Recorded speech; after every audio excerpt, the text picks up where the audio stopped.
يا الشعب الجزائري اللي راك تقصص باه تشري شكاره تاع الحليب، باه تشري بيدو تاع الزيت، باه تشري بطاطا، باه تسكد ولادك، باه دير ليسونس في الطوموبيل تاعك، باه تقري ولادك، باه تداوي فاميلتك. يا الشعب الجزائري، لو كان السياسه الخارجيه تاع الجزائر تتبع مصالح تاع بلادنا وتاع الشعب تاعنا، وديروا علاقات اقتصاديه كما كان الحال مع المغرب، على بالكم بلي المغاربه مسلمين. بالك ممكن بالك نسيتوا بلي المغاربه مسلمين. على بالكم بلي المغاربه عرب وامازيغيين.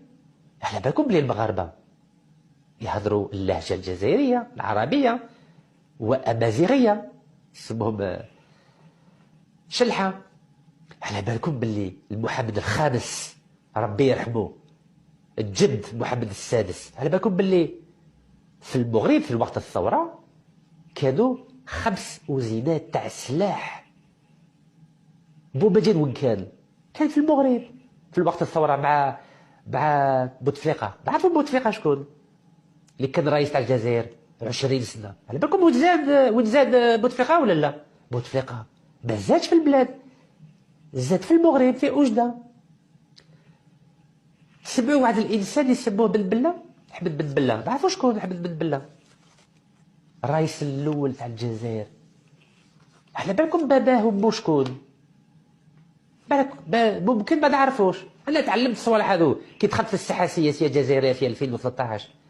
الاب والام الرئيس الجزائري بعد استقلال احمد بن بله مغاربه، سوسون دي ماروكان.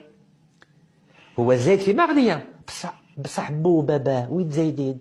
زايدين حد مراكش ماشي الجزائر، على بالكم بها.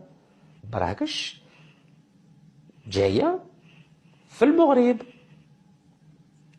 واللي يعرفوا شويه التاريخ تاع البلاد، مراكش على بالكم بلي هي اللي كانت عاصمه تاع المرابطون والموحدون، لي زالموغافيد لي زالمواد.